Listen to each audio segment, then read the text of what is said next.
So, I am making this video to officially document that today, today, June 29th, to my best recollection, is the exact day 2 years ago that I had the very last conversation with my mother.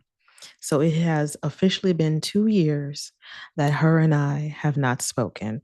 I never in my wildest imaginings thought or could foresee that this would happen.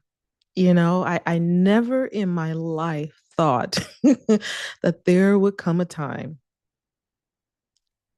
that her and I would not talk or be in some type of relationship with each other. Um, and the way my personality is set up, I still have all the messages that were exchanged between her and I that led up to the final countdown, if you will.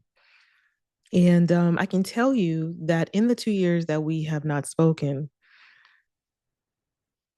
the first year, off and on, I would go back and I would read those messages. I would go over them with a fine tooth comb, reading and rereading and reading again. And, I'd wake up in the middle of the night and I would read them. I would, read them when I was feeling sad, or I would read them when I was just, you know, having issues in maybe another relationship outside of her. I would go back and read those messages and see if I can glean pieces and parts of me where I could have been better. I should have been better. I should have done more. I shouldn't have said that thing. I shouldn't have pushed it. I shouldn't have um, shown up the way that I did. I shouldn't have boldly said the things that I said, or maybe I shouldn't have said them that way, or maybe I should have um, put more emojis, or really show her that I was not trying to be disrespectful, that I was not like this wasn't a beat up session for me. I have tossed and turned and flipped and flopped and smacked it, flipped it, rubbed it down every which way. This dialogue that we had, really trying to identify like what I did wrong, because a huge part of me for the at least the first year, the biggest grapple that I had, or the biggest struggle I had, was that I felt like I was not the good daughter. That was the first year. Year one, I was not the good daughter. I was angry. And even though I could logically see that, it takes two to make a relationship. It takes two to figure things out. It takes two to really, you bring your 100%, I bring my 100%, and we come together and we fight for this thing. I saw that, and I saw her imperfections in the messages. But ultimately, that first year, year one, it was about me trying to discern where I could have done better. Was I too harsh? Was I being a bad daughter? Was I being a bad person? Was I a horrible person? Because who does that? Who decides to just end a relationship the way that it ended with a parent, and then that's it. So that first year, it was a huge struggle. I talked to a trusted friend. I journaled. I can't say that I cried. That's one thing I didn't do in this 2 year space. I cannot say that I have cried one time, but talk to God, talk to myself, struggled, was angry, was sad, was confused, a lot of confusion. When something like this happens, at least for me, there's just a lot of confusion. But like I said, a lot of soul searching, but the soul searching was just done a lot of times from the perspective that that I was wrong. That I was wrong. I was bad. I was a bad daughter, a horrible person, et cetera, et cetera, et cetera. Um, I even went to Chat GPT. I'm not even ashamed to say this because I really try. I wanted to have a unbiased way to look at this, but we know, or I quickly figured out that there's no way that Chat GPT uh, could be unbiased. So that was kind of like, but it was good to kind of like bounce some things around. But ultimately, keep in mind that when you're using technology in this way, just know that based on what you say, it's not really unbiased, in my opinion. So that was hard because I'm like, you're just agreeing with me, and that's not what I'm looking for. Like I wanted to have perspective. Um, but yeah, I really just would break down every single word in the text and just ruminate over and over and over again. Like that literally was year one. That was year one. And I never really thought about, well, what happens if this goes into year two? Or what happens if this goes into year five? I never really thought about that. But here we are. Here I am, year two. And there has not been a peep. Not a peep. Um, and whereas year one, I was really soul searching and just trying to understand, just like just trying to understand like how we got here, even though things like this don't happen just out of the blue. Things like this don't happen typically just out of the blue. It's not like I woke up one day and I was like, oh, I'm just gonna do this. You know what I mean? It took years for me to even have the courage to say the things that I said in those messages to her that really kind of like started this. And it had been a long time coming. It had been a long time coming. And there was already some friction just like before, like 2 years ago, when this, let's call it the final showdown, I guess, happened, or the last conversation happened exactly 2 years ago. It honestly, when I think back, it started months before that. Not necessarily the topic that brought it on ultimately, but just little things that kept happening, or how I was feeling about conversations we would have, or things that I would do, things that she would say to me. Um, I tried to get some separation from her, even though that isn't. I didn't know that was logically what I was doing, but when I look back and think about it, like those months leading up to the final conversation, I do feel like I was starting to put some separation between her and I. We definitely have or had a codependent relationship amongst other things. And there was still, in my opinion, this dynamic where she felt like, and I'm just speaking for her, I can't confirm this, but I feel like she just felt like she was the parent and I was the daughter, and I was just supposed to, no matter what, just be loyal and just fall in line, basically. Just fall in line. Um, but months, and this is years in the making, by the way. I don't know if I said that before, but this is literally years in the making. Like I said before, this doesn't just happen necessarily out of the blue. Like one day you wake up and you're like, boom, this is what I'm doing today. This is my energy. This is what I'm doing today. Like, no, this has been years in the making, but the months leading up to that point, things were really starting to get strained. She had come out to live with me for several months, and it just, it was just a lot. There was so much irritation on my behalf because I felt like my space was no longer mine, and I didn't say that to her, because again, trying my best to be a good daughter, even though I didn't feel that way.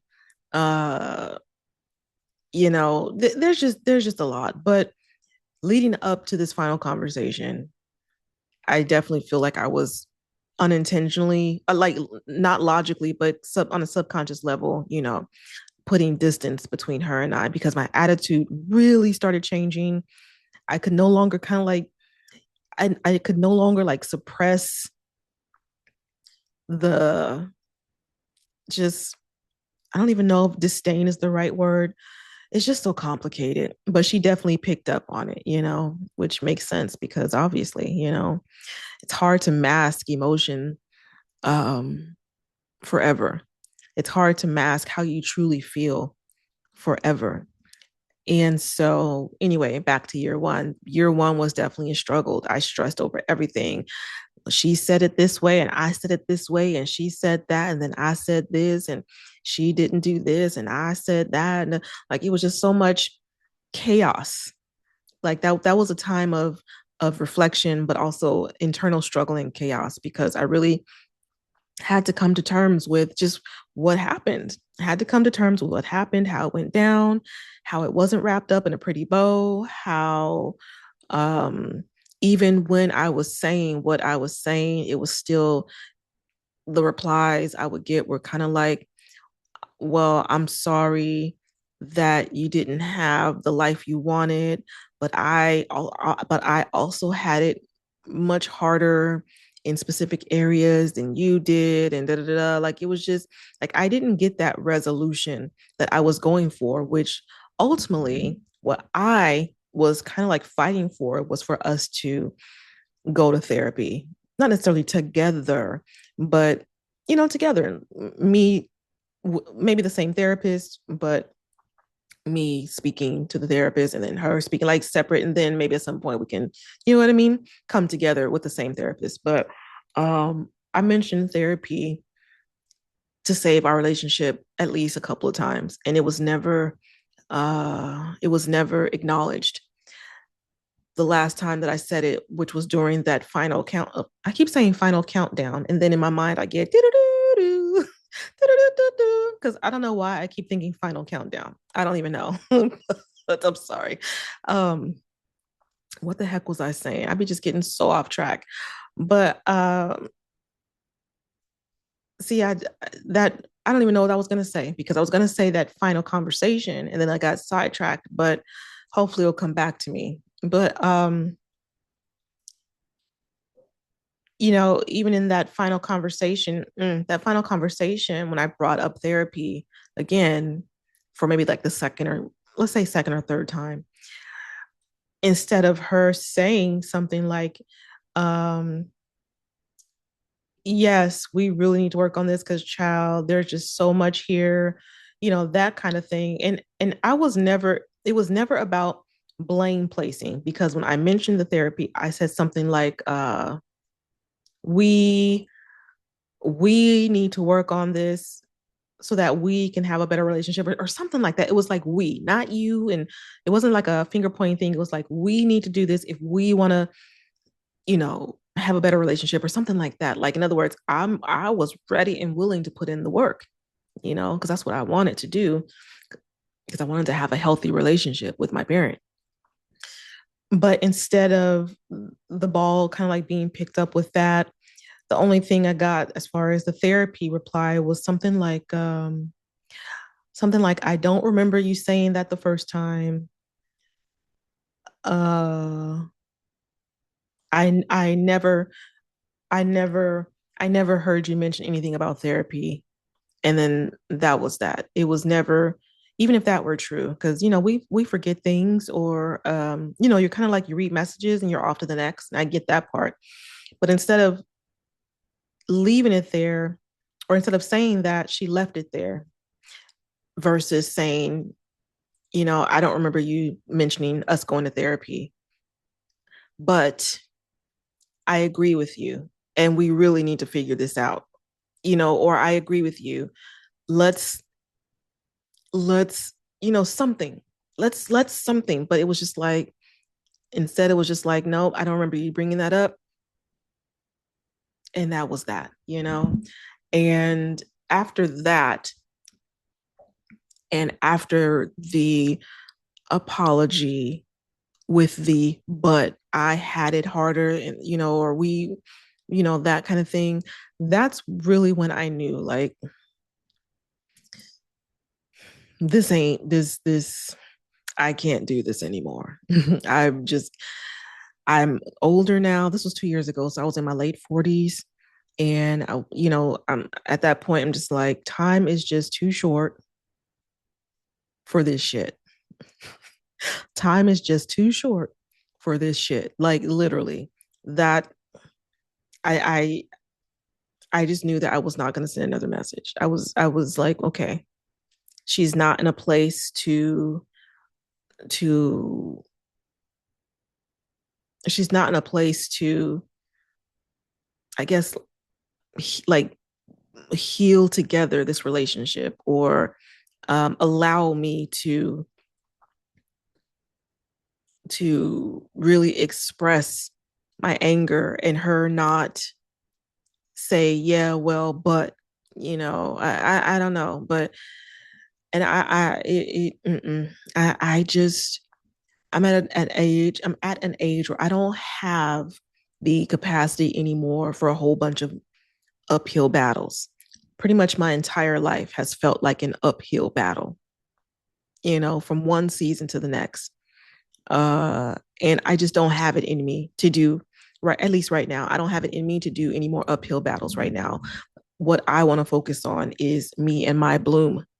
That's what I want to focus on, because the first half of my life was just, for one reason or another, it was just a mess.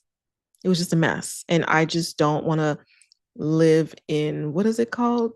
Uh Dysfunction junction. I don't want to live in dysfunction junction anymore. So yeah, that was year one. Year two, which has obviously been now, and then through the past last year, definitely thought about things much, much less. There was much less ruminating. I would still think about it and her from time to time, but I think year two for me was more so like, as morbid as this sounds, it was just kind of like treating her like she no longer exists, like she's kind of like dead. Not that I'm wishing her dead. I really don't. I still hope that she has an amazing life and that she lives a very long time. But in my mind, just kind of like, I had to make it to me like she's not accessible, so that I can continue to move forward and not keep kind of like digging my heels in, or continuing to go back to the messages, which I still have, which is interesting now that I'm thinking about it, because it's like, why do I still have those messages? You know, is that something that is holding me back from really completely moving forward? I really don't know. But I I am the kind of person who, for some reason, I just like to hang on to messages so I can have receipts. And then at times I can go back so I can remember exactly what I said or what another person said. So maybe that's a whole like toxic thing. I don't know. But anyway, I definitely, in the last year, I if I went back to the messages in the last year to ruminate, to see if I missed something, to see if where I went wrong or where she went wrong or whatever, maybe once or twice in the last year. And most days I forget. I honestly just don't even think about her, which again is sad because, even through the dysfunction, we both loved a good kiki. Um, she is very intelligent, has a lot of wisdom to share.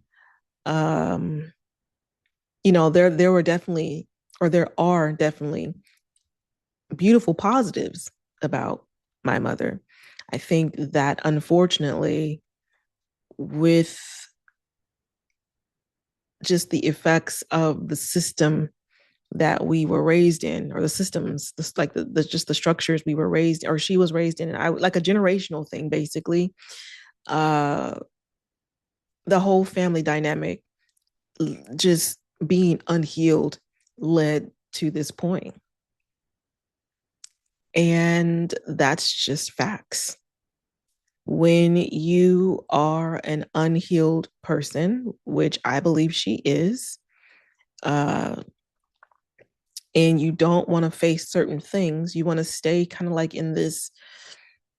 Now, this is just me armchairing here because obviously I'm not a doctor. I have not talked to her. I don't know the specifics. I can only go based on the data that I have been able to glean. Okay. Uh, but when you choose, even unconsciously, to not grow, but to instead kind of like stay stagnant in your ways, stay stagnant in your beliefs, stay stagnant in, I guess, your victimhood. Um, there really is no way to move forward in a healthy way because you have these beliefs that have been created out of like your pain, your trauma, the way that you were treated. You know, I'm sure she was like, when I think about the abuse that she likely endured as a child, which I know she had to have because if the apple doesn't fall far from the tree, it's like where did she get it from? There's some things that happen, and she said that some things that happened in her life or the life of her and her sisters when they were small, and she said that's something she will never talk about. Another block, right? So that's something I can't even access because she said it's something she will never talk about. So it must have been really, really bad, you know, many bad things I would imagine for her and her sisters. But when you can't let someone in, like move beyond that, like there's nowhere for me to go with that other than to just kind of like part ways. And that's where we are. And I'm sure on her end, or let me not say I'm sure, I can assume or only speculate that on her end the last 2 years, likely she's had thoughts of how I um have been disrespectful, been unloving, been ungrateful, um, and whatever else, and whatever else. So, will we talk again in the future? Time will tell.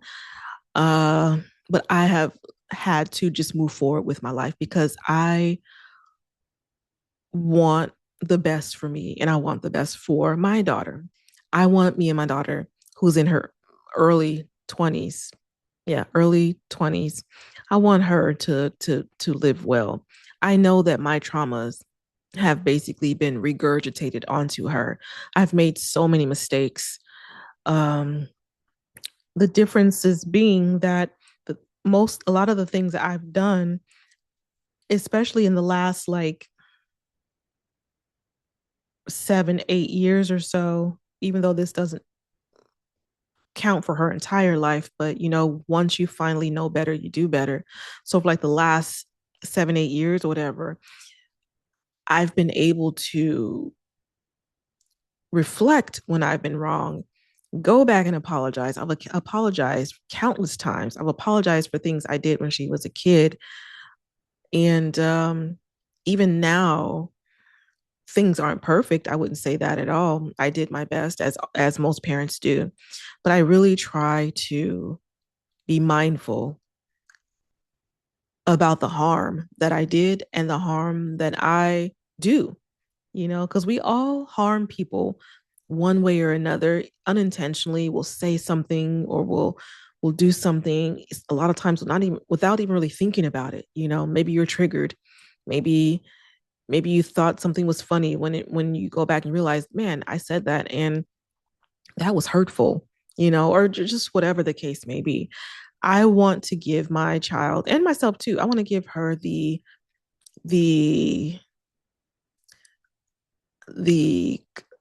I guess I don't want to say kindness, but that too, but the I don't know what the word is I'm looking for here, but I want to give her what I feel like I didn't have, like it wasn't accessible to me on a consistent basis.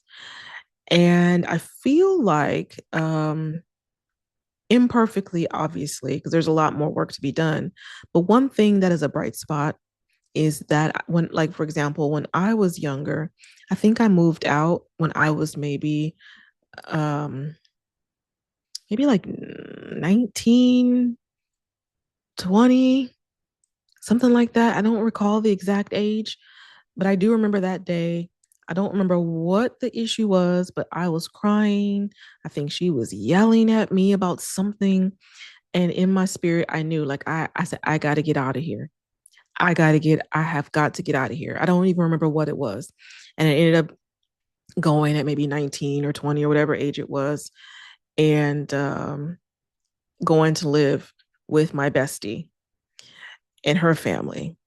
And yeah, it was necessary for my mental health, for my survival, for my peace.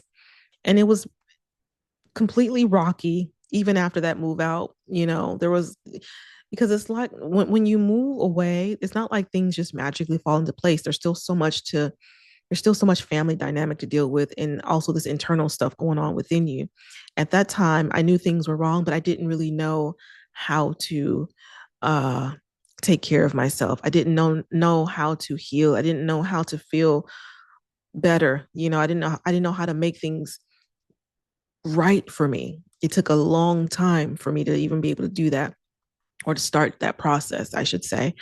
But I know that the work is working, again, as imperfectly as it is working, because my daughter is still here. My daughter is, like I said, early 20s. She ain't going nowhere. Unfortunately. I've asked her countless times, when are you moving? And we know that with what's going on today, obviously, it's not like I'm rushing to kick her out or anything. We know what the reality is out there right now.